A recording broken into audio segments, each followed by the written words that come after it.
Assalamualaikum Bapak Ibu Budiman dan adik-adik yang luar biasa. Semangat pagi. Perkenalkan, nama saya Zulrahman Indra Putra, saya dari Inspektorat Kota Pekanbaru. Alhamdulillah pada hari ini kita bisa berkomunikasi untuk melihat sedikit informasi yang akan saya sampaikan. Informasi ini insya Allah berguna, mudah-mudahan akan membuat kita semakin produktif. Nah, sebelum acara kita mulai, ada beberapa hal yang ingin saya sampaikan. Pertama, mohon dipastikan keamanan kabel-kabel dari perangkat yang digunakan oleh Bapak, Ibu, dan adik-adik semua kalau sedang menggunakannya. Yang kedua, mohon dipastikan lagi keamanan data pribadi bila menggunakan koneksi internet publik untuk menyaksikan kegiatan ini. Yang ketiga, mohon menjalankan protokol kesehatan bila menyaksikan kegiatan ini secara berkelompok. Dan yang keempat, mohon untuk tetap tenang apabila terjadi hal-hal yang tidak diinginkan ketika menyaksikan kegiatan ini, serta selalu mengutamakan aksi keselamatan diri yang teruji dan terukur.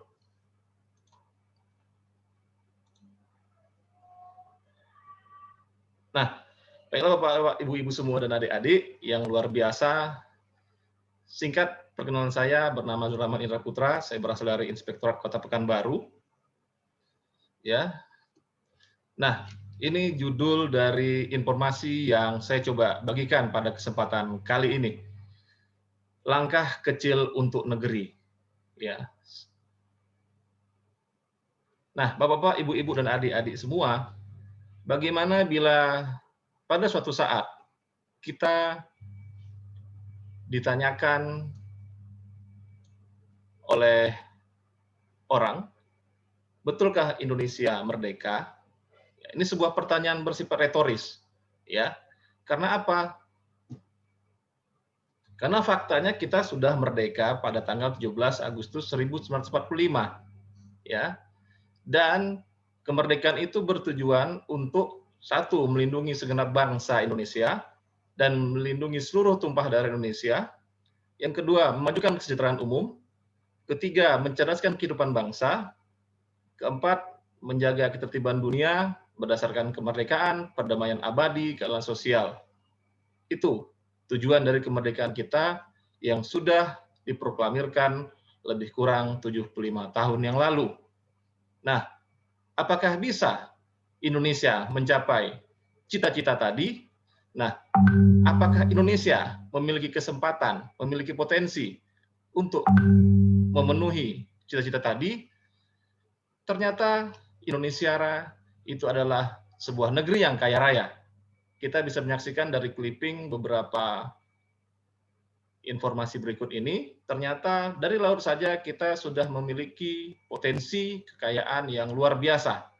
Terus ada juga statement pernyataan dari salah seorang petinggi negeri ini bahwasanya negara lain iri dengan Indonesia. Artinya apa? Negeri kita punya potensi untuk mewujudkan cita-cita kemerdekaan tadi, ya kan? Ini potensi. Nah, akan tetapi bagaimana ternyata kok keadaannya seperti ini? Yaitu pada gambar bisa kita saksikan bersama, adanya kelas sekolah yang tidak layak, adanya jalan-jalan yang berlubang, adanya juga orang yang tinggal di rel dengan kehidupan yang jauh dari kata layak, kemudian masih adanya juga bangunan yang sudah kita buat, pemerintah buat, ternyata tidak berumur panjang, ya kan? Kok bisa? Tapi di sisi lain kita didengung-dengungkan bahwa kita adalah negeri yang kaya raya, yang punya potensi untuk mewujudkan cita-cita besar tadi. Nah, kenapa kok seperti ini? Mungkin di antara kita, bahkan seluruh dari hadirin, Bapak Ibu semua dari adik yang luar biasa sudah mengerti kenapa ini bisa terjadi. Ya, betul. Jawabannya adalah korupsi. Ya. Di sini foto yang saya angkat di mana suatu saat ada seorang anak yang memegang poster korupsi merenggut hak kami. Nah, itulah yang terjadi. Kenapa sampai detik ini cita-cita kemerdekaan kita kok rasanya belum terwujud? Karena salah satunya adalah korupsi yang sangat luar biasa merusak. Nah, berkaitan dengan pertanyaan tadi, kita sudah merdekakah belum? Ternyata kita sudah merdeka secara fisik, tapi cita-cita kemerdekaan belum terpenuhi. Dan pastinya ketika kita belum merdeka, ada sosok-sosok penjajahnya. Ini dia, salah satu penjajahnya yang bisa kita lihat bersama-sama. Berikut ini adalah clipping ya dari beberapa media, bahwasanya ada statement dari sebuah perguruan tinggi yang besar ternama di negeri ini memberikan pernyataan bahwa koruptor telah mencuri duit negeri ini sebesar 168 triliun. Ya, ini statement di tahun-tahun lalu. Kemudian tengah-tengah di situ ada kita lihat korupsi berjamaah anggota DPRD Kota Malang bersama dengan kepala daerahnya.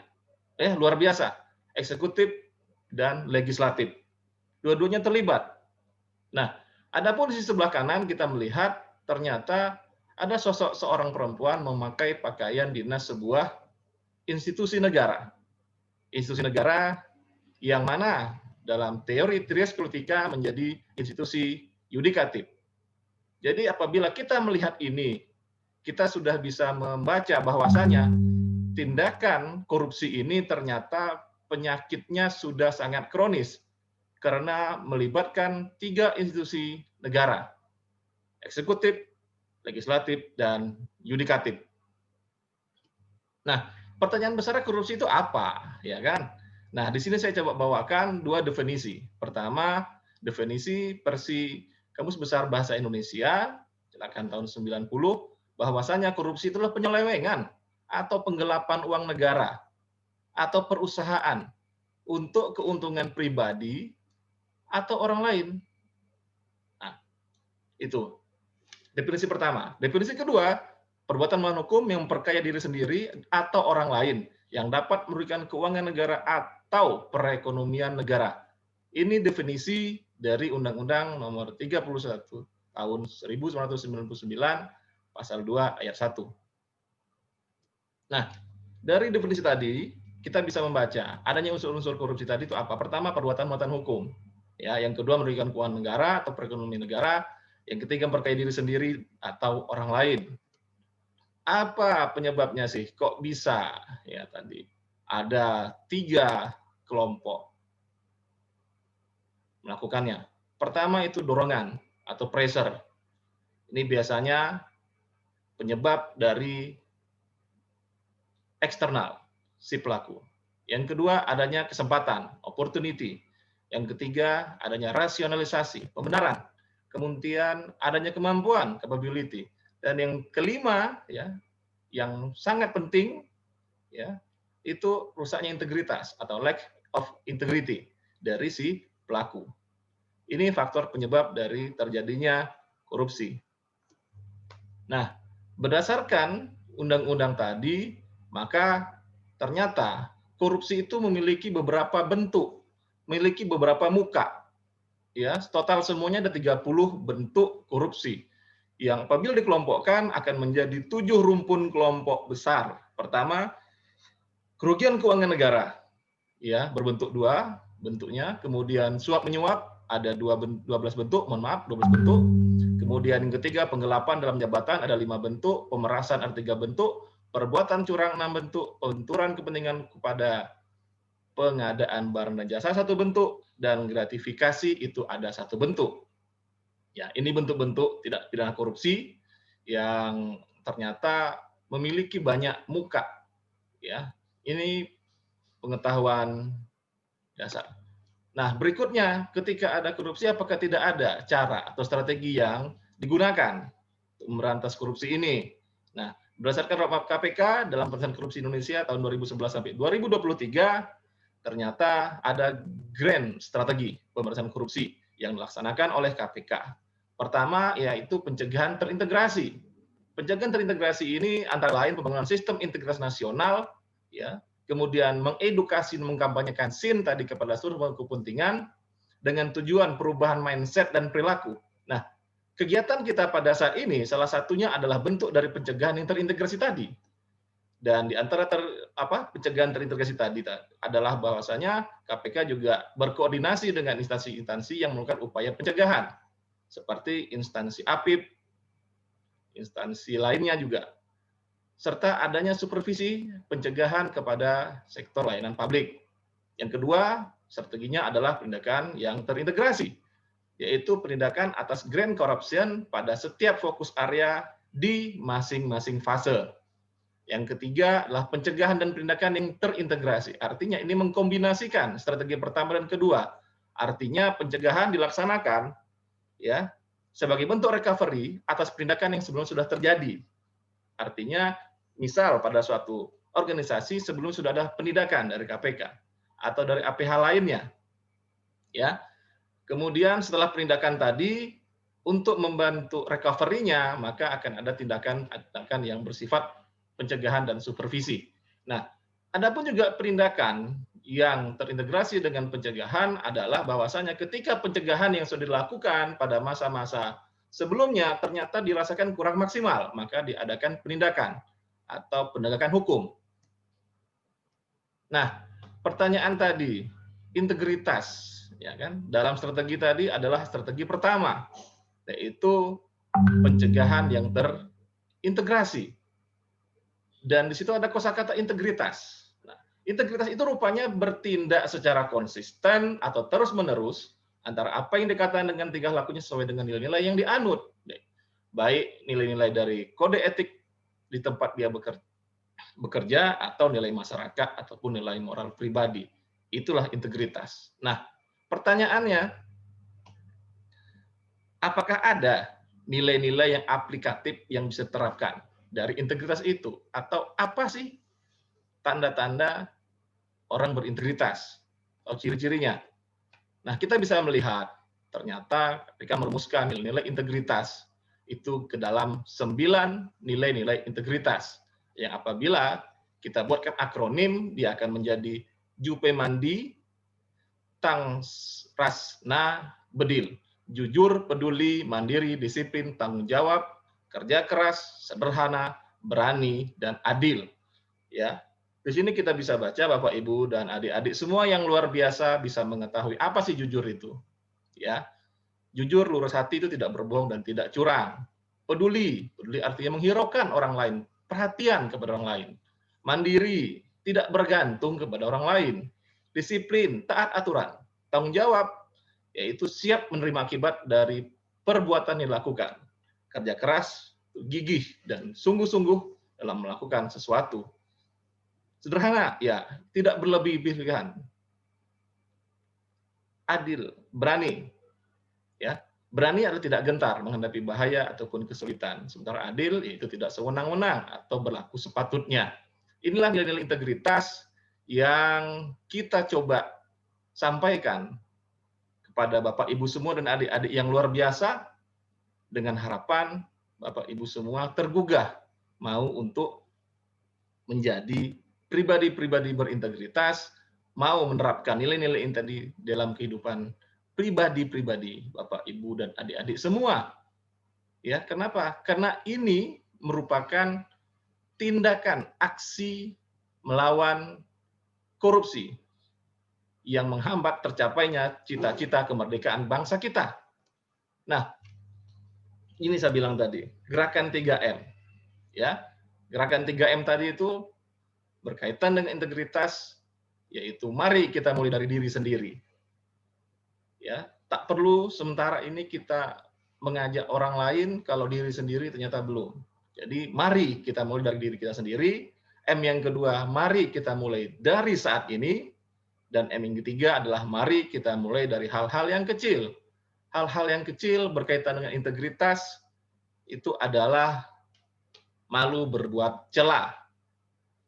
Malu berbuat celah merupakan sasanti atau slogan sebuah perguruan tinggi. Saya mengadopsi dari sebuah perguruan tinggi ternama di negeri ini yang slogan akademisnya adalah malu berbuat celah. Ya, malu kita untuk suap, menyuap, malu kita untuk merugikan keuangan negara, malu untuk memberikan gratifikasi, apalagi menerima gratifikasi, malu untuk penggelapan dalam jabatan, malu untuk berbuat yang berbenturan kepentingan dalam pengadaan barang dan jasa, dan malu untuk memeras. Itu dia tadi. Kaitannya kita mulai dari diri kita sendiri. Kita mulai dari saat ini. Dan dari hal yang kecil itu malu berbuat celah. Integritas yang kita bangun itu akan bermuara pada hal-hal yang luar biasa. Kenapa begitu? Integritas diri, kita selaku anggota masyarakat, kita akan tularkan secara langsung tidak langsung, secara sadar tidak sadar kepada masyarakat, kepada tetangga, kepada keluarga khususnya, sehingga integritas nasional akan terbangun. Kenapa konsepnya itu? Karena singa hanya memimpin singa. Kaitannya apa? Ternyata kita bisa melihat pemimpin berintegritas lahir dari masyarakat yang berintegritas. Jadi jangan heran apabila Bapak Ibu berharap terlalu banyak pada pemimpin, tapi Bapak Ibu sendiri tidak mau mengukur diri, adik-adik juga tidak mau belajar untuk berintegritas. Makanya jangan heran banyak terjadi hal-hal yang tidak kita inginkan. Seperti pada gambaran di awal tadi yang merupakan dampak dari korupsi, yang hulunya salah satunya adalah tidak memiliki integritas pada pejabat-pejabat tadi. Atau rusaknya integritas yang sudah mereka miliki. Inilah pentingnya kenapa kita mengadakan kegiatan yang menekankan nilai integritas dan mengajak semua peserta yang menyaksikan, mengajak diri sendiri untuk berintegritas. Karena apa? Kita memiliki cita-cita besar ya untuk mencapai hal-hal yang kita cita-citakan ketika kita merdeka tadi, dan pastinya itu bisa semakin mudah kita laksanakan, kita wujudkan manakala kita sumber integritas yang pada hilirnya adalah akan dipimpin oleh pemimpin yang berintegritas. Nah, sehingga ini tadi sengaja saya tampilkan di akhir. Kenapa? Karena dari apa yang saya sampaikan, saya berkeinginan bapak-bapak dan ibu-ibu serta adik-adik yang luar biasa mulai sadar dan meningkat kesadarannya, ya, bahwasanya ternyata korupsi itu sangat berbahaya, ya, apalagi pejabat tidak berintegritas, ya, sehingga mari mulai dari diri sendiri untuk menjadi pribadi-pribadi berintegritas dan ajak orang-orang terdekat untuk menjadi pribadi-pribadi berintegritas sehingga kita bisa memilih, kita bisa menentukan pejabat yang berintegritas, kita bisa mendudukkan pejabat yang berintegritas untuk memimpin bangsa negara ini. Tujuan yang kedua tentunya saya khususnya ingin meningkatkan pemahaman kepada Bapak Ibu semua dan adik-adik yang luar biasa bahwasanya ternyata pencegahan korupsi itu juga perlu peran dari masyarakat sehingga Bapak Ibu semua semakin paham, ya, tidak hanya berpangku tangan dalam tindakan, dalam aksi melawan korupsi, dalam aksi mencegah korupsi. Nah, yang ketiga tujuannya adalah bahwasanya, ya tentunya Bapak Ibu semua adik-adik yang menyaksikan video ini, ya mau menjadi pribadi-pribadi yang berintegritas, yang malu berbuat celah. Ini tujuan dari kegiatan kita pada kesempatan kali ini, dan ini amaran, ya, himbauan juga terakhir sebelum saya tutup. Mohon pertama untuk kerjasamanya mengisi kuesioner yang ada pada link berikut ini, ya, bit.ly/fluhankorzip. Itu mohon Bapak Ibu semua menyaksikannya, mau mengisinya sebagai bahan evaluasi kami ke depannya. Dan yang kedua, mohon bantuannya juga memberikan like, subscribe, dan menyebarkannya apabila dirasakan video ini bermanfaat. Mungkin itu saja penyampaian dari saya. Ya, mohon maaf apabila ada kekurangan, ketidaknyamanan, karena semua hal yang bersifat negatif itu datang dari diri pribadi, yang kesempurnaan hanyalah pemilik Sang Pencipta. Wassalamualaikum warahmatullahi wabarakatuh. Semangat pagi.